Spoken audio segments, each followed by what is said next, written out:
Hi, Mike Gibson, Roxana Marin, and we're doing our wrap up from ACC 2025. Roxana, it's an honor to be here with you, our Vice President of ACC. Talk to us a little bit about your new appointment. First of all, thank you, Mike, for recognizing that. You know, it's been a long haul, 30 years in interventional cardiology, working hard. And to be recognized by my peers, it's the greatest of all honors. And to serve the college in that role, in a leadership role, is going to be really, really great. We are, as you know, a member organization. We really care about our members. Our members are those who provide care for patients with cardiovascular disease. So it's everyone, it's not just cardiologists, it's also the entire cardiovascular team. And we're very much dedicated in towards our mission and vision, which is to transform cardiovascular care globally. We also have great international and national chapters who are our boots on the ground, telling us what's going on locally in their regions of the world and places. And we listen to them and we try to help in whatever way we can. And as you know, there's just so much to do, and this is a really, really important time for science at front and center, and for us to have really, really good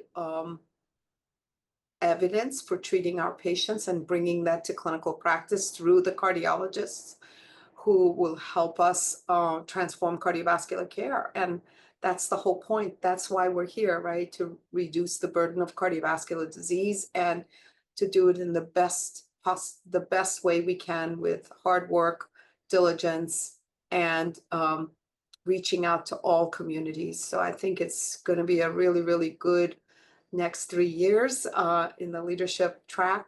And I look forward to working with you, Mike. You're a voice of the world. You've been such a huge supporter of the college, but all societies. You work with everyone. And your voice is incredibly important. And for you to have me here on the wrap up, I'm beyond honored to be with you.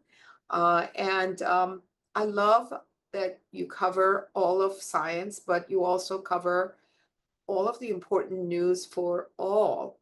And so I think it really underlines the importance of our relationship and being able to work even closer together now that I'm in at ACC. So I look forward to it with you. A little cloudy out there these days, even maybe rainy, but I think with your strong leadership and commitment to excellence and equity, I think we have bright days ahead. So, Roxana, we all look forward to your strong, courageous voice in leading us. I look forward to those 3 years. Now, let's talk a little bit about some of the studies. You and I both have been very, very deeply engaged in this debate about the optimal duration of DAPT. And here we have a recent study presented from the Koreans, a lot of data out there from our Asia Pac friends on this issue, looking at, high bleeding risk and low bleeding risk patients in this host BR study. What was your take on that? Well, first of all, it was our Korean colleagues for the first time looking at which antiplatelet therapy should be the one that we should choose for chronic maintenance. I think this is a really, really important question. And in their host exams, their host study, for chronic maintenance, they found that it was clopidogrel or aspirin versus each other. They did this large scale 5,000 patient study, but they had combined bleeding and ischemic endpoints, and they only had 5,000 patients, and they mixed the low and high bleeding risk patients together. Here in the host BR study, and LR and low and high bleeding risk and high ischemic risk study, or low bleeding risk, they basically tried to look at this in a different way. Should there be the chronic maintenance be clopidogrel monotherapy or aspirin? And I think what they found, very interestingly, that there was no question, and they separated the ischemic and the bleeding parameters. So they were listening to you, Mike, because you really have been a huge proponent of separating these safety efficacy endpoints, et cetera. And they showed that clopidogrel seems to be a very good winner in especially in high bleeding risk patients. It seemed in the Asian patients, mostly Koreans, that this worked well. All of the endpoints were met, and it was literally in the high ischemic risk patients that there might be some question with regard to clopidogrel monotherapy. So I think that was sort of the take on that particular trial. There's much more to be gained. I think one of the things that you and I are working on right now through the global GCRFF is to come up with a large scale study here in the United States and hopefully globally to really see what should we be doing for chronic maintenance. And I think that was a very, very good study. So hopefully we'll see it in publication soon. Yeah, I hope so. I mean, for those high bleeding risk patients you and I focus on a lot, 1 month wasn't really enough. You really needed three They months needed more for than that relief. if Yeah, they had, so especially if they had high ischemic risk. And so correct. that was really a very interesting take. But One as month. you said, but for those low bleeding risk patients, shortening things look better. So very good. Now, a couple negative studies. Atherectomy, looking at the ECLIPSE trial and highly calcified lesions, no benefit of atherectomy over conventional balloon angioplasty, either in the MLA or clinical outcomes. Were you surprised? No, that was presented at TCT by Jay Courtenay as the primary author. It was just published in The Lancet. I was really happy to see that. It was orbital atherectomy versus balloon in treating severely calcific lesions.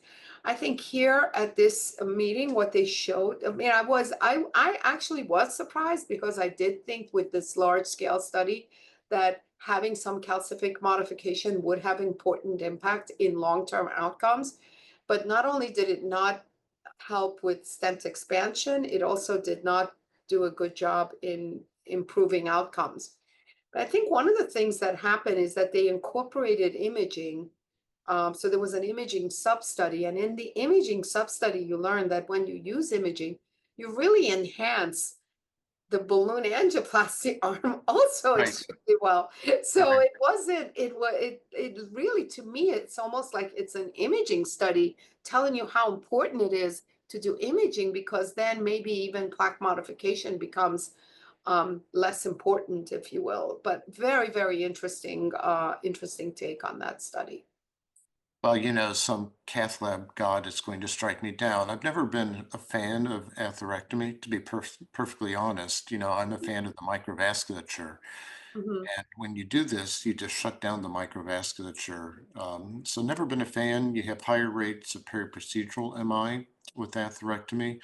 You have more thermal injury to the lesion with atherectomy, and old studies showed you didn't really reduce restenosis. In fact, even though you may have had a little higher MLA, you had more aggressive restenotic responses because of that thermal injury. So I was not really surprised. It'll be interesting to see, will this kind of treatment modality really be used as much? Another negative study, the PROTECT-TAVI study, what did you think there?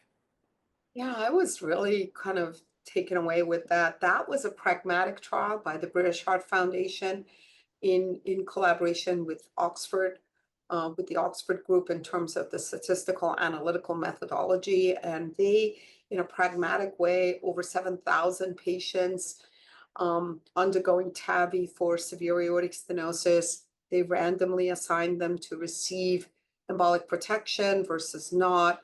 And before that, the clinician had to make a decision that this patient would be a good candidate for embolic protection, the Sentinel device, which is the only device.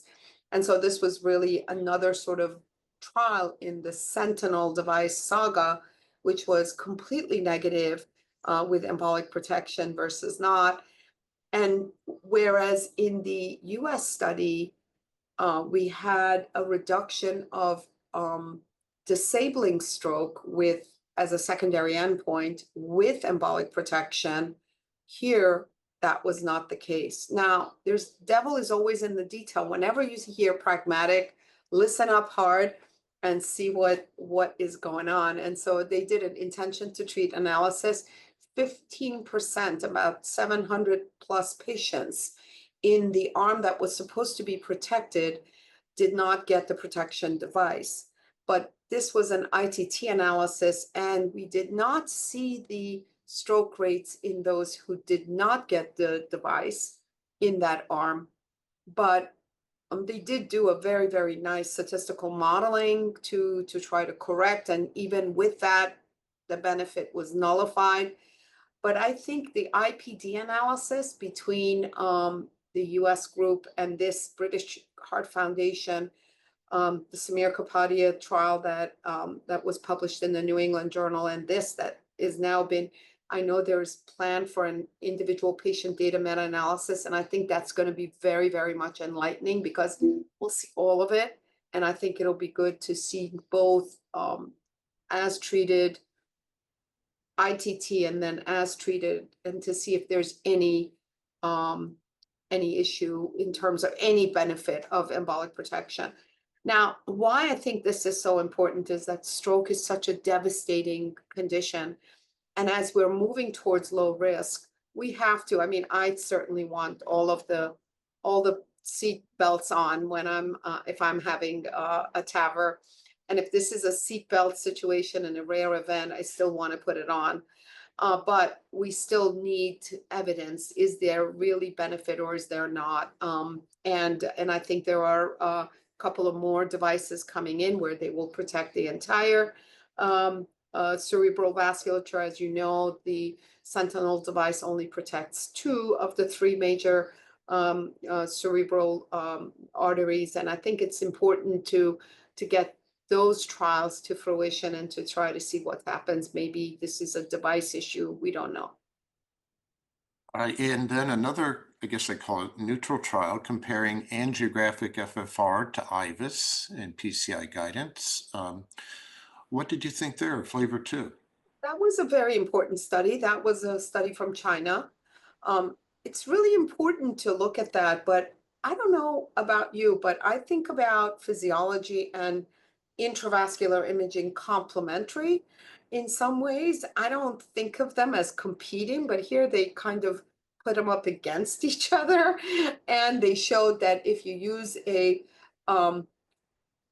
fractional flow reserve driven by angiography FFR, versus intravascular imaging, that you would get basically over 2,000 patients. They had the same outcomes data.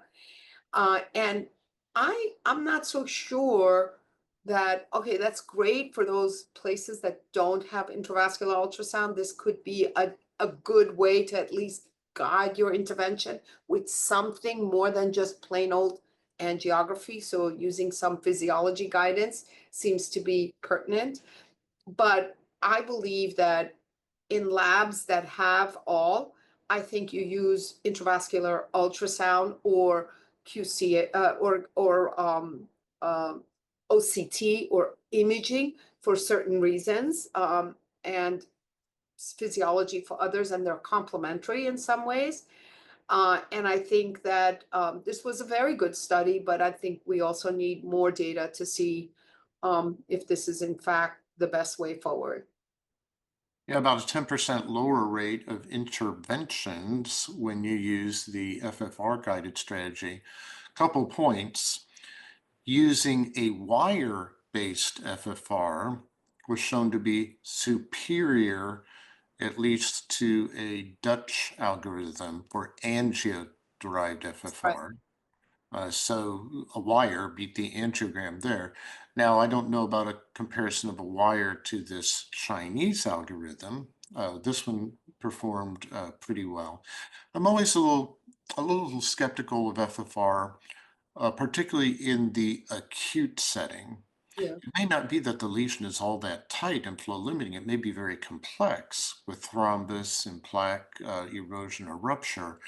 And, the FFR may underestimate the problems that you can get into subsequently with that lesion. So in the acute setting, I'm not sure it's that great. This algorithm looked to perform pretty well. I agree these modalities should be complementary rather than competitive. But I also understand, Roxana, sometimes you can't have every tool in every hospital. So, but interesting science nonetheless. Anything else that you thought was interesting?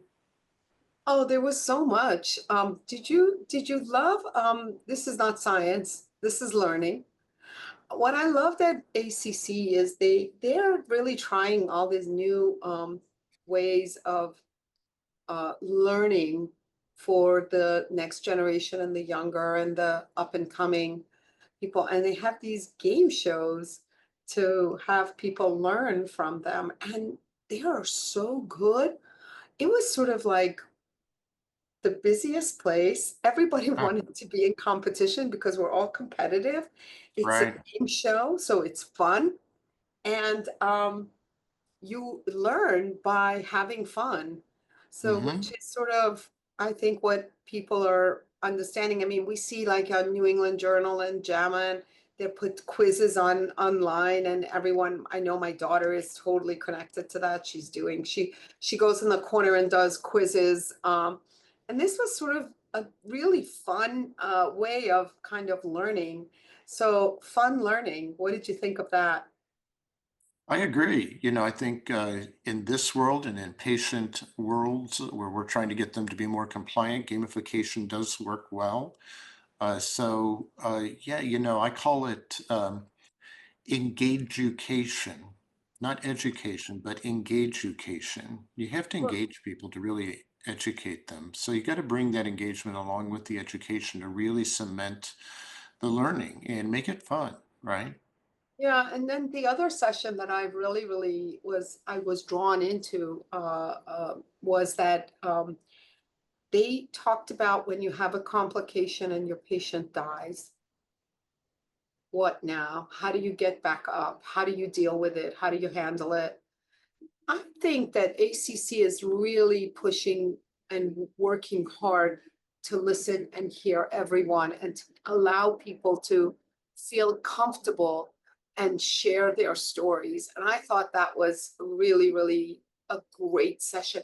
It just, as you walk by, you couldn't help but to stop and that like the crowd just kept growing around this little pod of like theater that was in the corner of the learning sessions.